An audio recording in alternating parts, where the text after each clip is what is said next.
pas devant les enfants.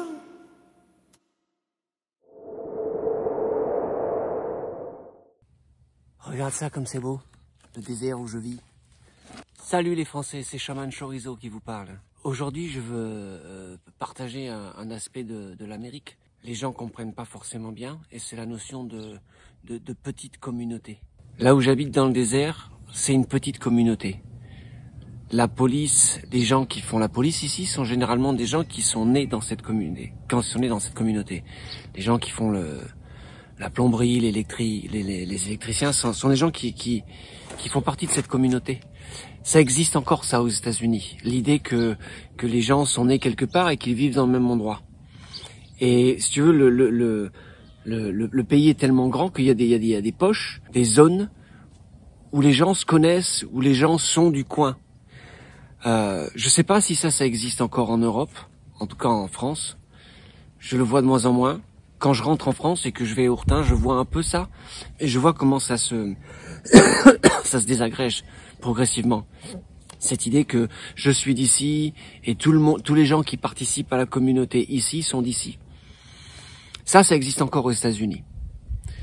Donc, on voit des phénomènes se produire très intéressants. C'est-à-dire que, par exemple, en ce moment, ils ont un vrai problème d'immigration aux États-Unis. Il y a la frontière au sud est complètement ouverte, donc les gens peuvent venir comme tu veux. En fait, moi, je suis émigré français. Moi, si j'essayais de revenir et que ma carte verte, elle était résiliée, ce serait difficile pour moi de revenir. Mais de revenir par le Mexique, c'est très simple. Sauf que bon, faut avoir envie de les agents les agents touristiques qui t'amènent du sud de la frontière jusqu'au nord de la frontière, jusqu'à l'Amérique. Ce sont les cartels de drogue et de trafic d'humains, quoi. Donc l'émigration aujourd'hui aux États-Unis, elle est complètement contrôlée par les trafiqueurs d'humains. C'est ça, c'est du trafic d'humains, l'émigration aujourd'hui. C'est très intéressant. Bon, peu importe, c'est pas le problème. Le problème, c'est que dans l'Alabama, par exemple, un grand nombre de gens, d'émigrés qui y arrivent, ils arrivent pas dans une communauté qui est très divisée à propos de ce qu'il faut faire à propos des immigrés. T'as des villages de 15 à 30 000 habitants dans l'Alabama. Si tu leur mets 500 ou 1200 émigrés, c'est instantanément, c'est un changement colossal pour la communauté. La résistance que tu vas avoir dans les zones où la communauté est très homogène, même si dans l'Alabama la communauté est divisée blanc-noir, elle est encore très très homogène. D'un point de vue religieux, d'un point de vue du fonctionnement social, c'est très homogène. Si tu amènes des gens d'une culture différente, c'est très très difficile de s'adapter, même au milieu des noirs et des blancs. Donc aux États-Unis, ça existe toujours ça, cette notion de communauté locale, cette notion de localité, ça existe ici aux États-Unis. C'est très très très vivant. La police dans ces zones locales, c'est souvent des locaux aussi.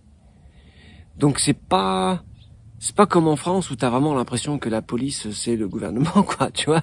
Et les locaux peuvent aller se faire voir, comme t'as vu pendant les manifestations en France en 2016. Tu pouvais bien voir quand même que la police ils représentaient l'ordre et le gouvernement, et que la populace, les gens des villages qui étaient d'accord les uns avec les autres, il y avait pas du tout de relais. C'est pas la même chose ici.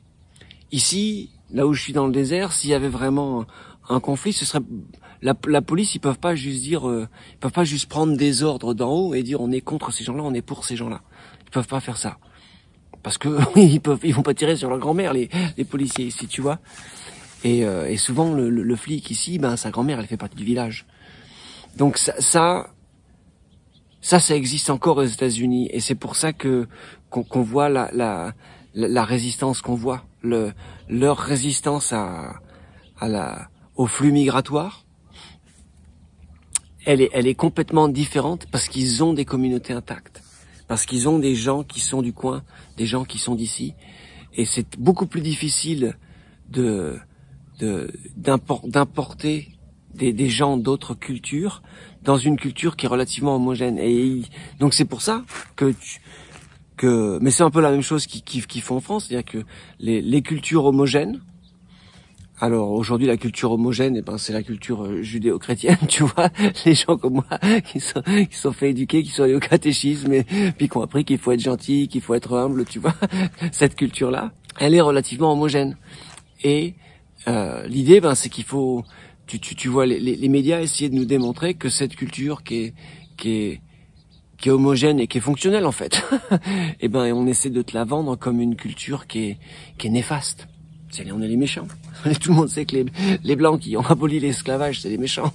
Mais j'ai un peu l'impression que cette idée de faire bouger les gens, de créer de la mobilité, c'est-à-dire les gens du sud viennent vivre au nord, les gens des villes vont à la campagne, et tu vois les bobos achètent les fermes et t'interdisent d'avoir des ânes et des coqs dans ta ferme, et puis les pauvres sont obligés d'aller travailler en ville. De faire bouger les gens comme ça empêche la population et les groupes sociaux de s'homogénéiser. Donc les gens restent très atomisés, très séparés. Et donc, quand tu as une population qui est pas homogène, eh ben elle peut pas réagir, elle peut pas s'opposer. C'est diviser pour mieux régner en fait. Mais cette idée de la diversité qu'on nous vend beaucoup en ce moment, qu'il faut être divers de religion et divers c'est un cheval de Troie en fait, à mon avis. Et je le vois comme ça parce que je le vois ici aux États-Unis et c'est différent. Ici, il y a des cultures homogènes et tu peux voir que ces idées de il faut qu'on soit très divers. Le but, c'est pas de nous rendre divers en fait. C'est d'empêcher l'homogénéisation de la population contre les pouvoirs en place. C'est-à-dire que tu mets des gens très très différents et tu leur dis bon bah maintenant il va falloir fonctionner comme ça, il va falloir que tout le monde soit d'accord avec ça et tout le monde soit d'accord avec ça et tu leur dis comment fonctionner. Tu mets des gens très divers qui peuvent pas fonctionner les uns avec les autres et tu peux à présent leur imposer des lois de fonctionnement parce que tu vois, mais au final les gens qui sont traditionnalistes et qui sont capables de fonctionner les uns avec les autres en paix, ils voient leur mode de fonctionnement changer pour des raisons qu'ils ne comprennent pas. Et c'est ce qui se passe aujourd'hui aux États-Unis. On tape sur le Sud. Moi, j'ai vécu dans le Sud pendant 10 ans. On nous raconte que le Sud, c'est des racistes blancs qui se baladent avec une Bible dans la main gauche et un pistolet dans la main droite. Mais c'est pas du tout ça, en fait. Sont des gens qui vivent de façon très équilibrée, en fait. En dépit de la ségrégation, en dépit du racisme, en dépit de tous ces aspects qui existent, hein. Mais ils vivent relativement en paix. C'est-à-dire que on te présente l'Amérique comme un pays où tout le monde a des pistolets et tout le monde se tire, tu sais, c'est le Far West. Que t'as mais c'est pas ça du tout. Aux États-Unis, pour te donner une idée, et je reviendrai en live vous parler de ces choses-là après, mais pour te donner un ordre d'idée, si tu regardes les attaques armées, la violence armée en Amérique, c'est le pays qui entre généralement dans les 7 premiers pays du monde, parce qu'il y a énormément de meurtres, d'attaques à main armée et de meurtres à main armée, en fait, de gens qui se tuent à coups de pistolet. Mais ce qu'on te dit pas, à propos de l'Amérique, c'est que en Amérique, il y a New York, tu vois, Saint-Louis, Philadelphie, Chicago et Los Angeles, tu vois. Et c'est un des pays, les 3 ou 4 plus dangereux pays du monde pour la violence armée. Mais si t'enlèves ces villes-là, l'Amérique, c'est plus le 3e ou le 4e pays le plus dangereux du monde. C'est un des pays les moins dangereux du monde. Ils sont classés, je sais pas, 197 sur 200, tu vois. C'est un des pays où il y a le moins de violence dans les zones qui sont pas urbaines et qui sont pas le ghetto. C'est-à-dire qu'aujourd'hui, l'Amérique a pas un problème de gens qui se tuent au pistolet. L'Amérique, aujourd'hui, elle a un problème de gangs qui se tuent en masse tous les week-ends dans les grandes villes. Mais ça fait monter considérablement la quantité de violence armée et ça fait apparaître une statistique qui est juste pas du tout vraie. Et donc je vous invite à découvrir l'Amérique de façon différente. C'est le fait qu'en Amérique, il y a encore des petites communautés, il y a encore des communautés locales et qu'elles fonctionnent et résistent en ce moment. Est-ce que le mouvement pro-Trump, c'est pas un mouvement raciste et blanc, c'est un moment de communautés locales qui ont des traditions et qui voient que on leur impose des idées de diversité pour leur détruire leurs traditions, pour les contrôler. Et les gens voient ça, ils sont en fait beaucoup moins bêtes qu'on nous les présente beaucoup plus conscients de ça. Et en France, vous pouvez bien voir qu'on vous détruit vos traditions et que c'est votre pays, il a beaucoup changé. Moi, j'ai 50 ans. Je regarde le village où je suis né il y a 40 ans et aujourd'hui, bah, tu peux pas comparer, quoi. Ça a l'air la ville. Le village où je suis né aujourd'hui, c'est une ville maintenant. Ça fonctionne comme une ville. Les gens se disent plus bonjour. Les gens se connaissent pas. Les gens ont peur les uns des autres. C'était pas ça quand je suis né. Ça a changé.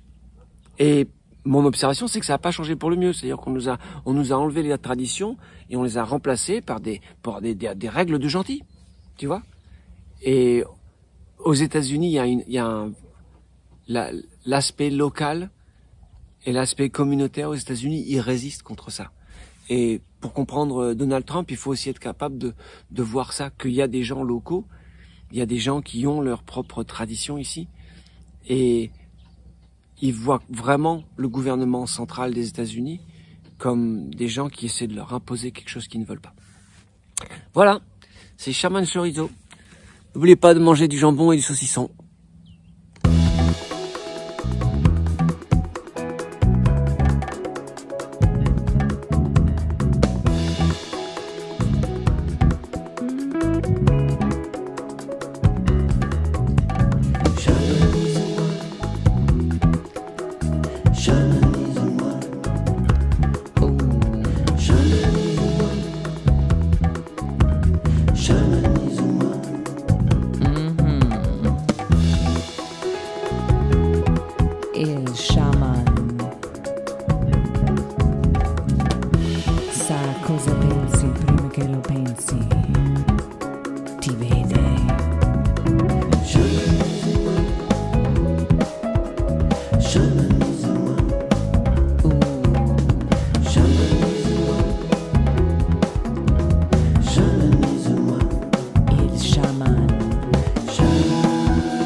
Sempre, perché vede tutto.